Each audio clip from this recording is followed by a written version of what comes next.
મોડાસા ખાતે દેવરાજ ભવન ખાતે દેવરાજ મહારાજશ્રીના ચરણોમાં વંદન કરી આશીર્વાદ લીધા।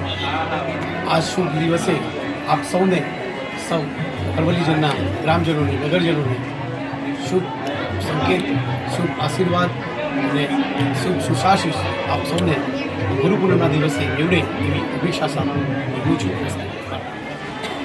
ગુરુ પૂર્ણિમા નિમિત્તે ગુજરાતની તમામ જનતાને શુભેચ્છાઓ પાઠવું છું।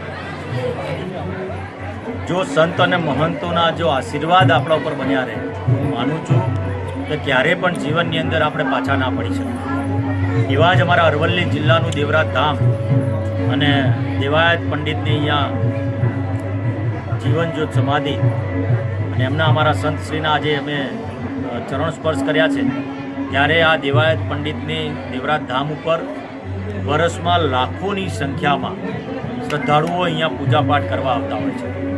અને આજે ભાદરવી બીજના ભાદરવી પૂનમના દિવસે ગુરુ પૂર્ણિમાના દિવસે હજારોની સંખ્યામાં આજે ગુરુજીના ચરણ સ્પર્શ કરવા શ્રદ્ધાળુ અહીંયા ઉમટી પડ્યા છે અને દેવરાજ ધામ ઉપર દર્શનાર્થે આવ્યા છે। તમામ શ્રદ્ધાળુઓને ગુરુ પૂર્ણિમાની શુભેચ્છાઓ પાઠવું છું અને તમામને શુભકામનાઓ પાઠવું છું કે આવનારો આ તમારા ગુરુના આશીર્વાદથી આપનું જીવન ખૂબ પ્રગતિશીલ રહે અને આરોગ્યમય રહે તેવી શુભકામના।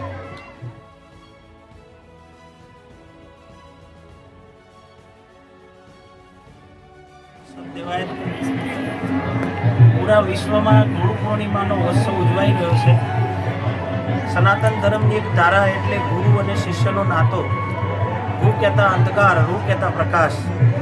અજ્ઞાન રૂપે અંધકારમાંથી સત્યના પ્રકાશ તરફ દોરવાનું કાર્ય કરે તો એ ગુરુજનો છે। આ અવની પર સંતો, મહાપુરુષો, ઋષિ મુનિઓ, ગુરુજનો ખૂબ પ્રગટ થયા છે અને જ્યાં પ્રગટ થયા ત્યાં સત્યની જ્યોત પ્રગટાવી છે।